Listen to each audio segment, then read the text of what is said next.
વડોદરા લોકસભા સાંસદ ડોક્ટર હેમાંગ જોશીના કાર્યાલય ખાતે પ્રધાનમંત્રી આવાસ યોજનાના ઓનલાઈન ફોર્મ ભરી આપવા માટેનો કેમ્પ યોજવામાં આવ્યો, જેમાં મોટી સંખ્યામાં અરજદારો કેમ્પનો લાભ લીધો હતો।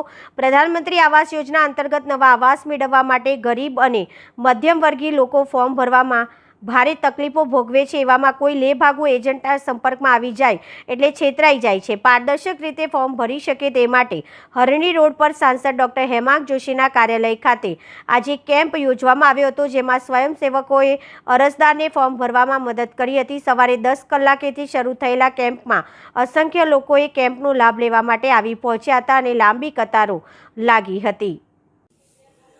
મિત્રો, આપણા યુવા સાંસદ ડૉક્ટર હેમાંગભાઈ જોશી દ્વારા દર વખતે કોઈકના કોઈક કેમ્પ શહેરના નગરજનોને સરકારી યોજનાઓના લાભ માટે યોજવામાં આવે છે।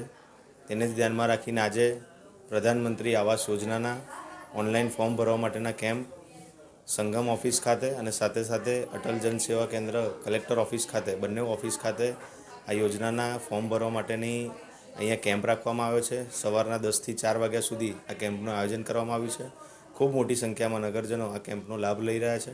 આ કેમ્પ રાખવા પાછળનો ઉદ્દેશ્ય એક જ છે કે સરકારી ઘણી બધી યોજના હોય છે, પરંતુ નગરજનોને ખ્યાલ નથી હોતો અને તેના માટે એ યોજનાનો લાભ નથી લઈ શકતા।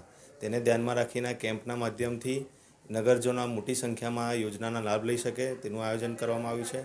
પાછલા આના પહેલાં પણ આવકના દાખલાનો કેમ્પ હોય કે આરટીઈનો કેમ્પ હોય, આવા અલગ અલગ કેમ્પ સાંસદશ્રી દ્વારા કરવામાં આવે છે અને આજરોજ આ કેમ્પ થકી ખૂબ મોટી સંખ્યામાં નગરજનો આનો લાભ લઈ રહ્યા છે। ખૂબ મોટી સંખ્યામાં સવારથી જ આપણે જોઈ શકો છો કે 10 વાગ્યાથી શરૂ કર્યું અને પહેલાંથી જ નગરજનો આવીને મોટી કતારમાં લાઈન લાગી ગઈ છે અને હજી પતશે ત્યાં સુધી ખૂબ મોટી સંખ્યામાં નગરજનો આ ફોર્મ ભરી અને લાભ લઈ શકવાના છે। રૂકમિલ શાહ।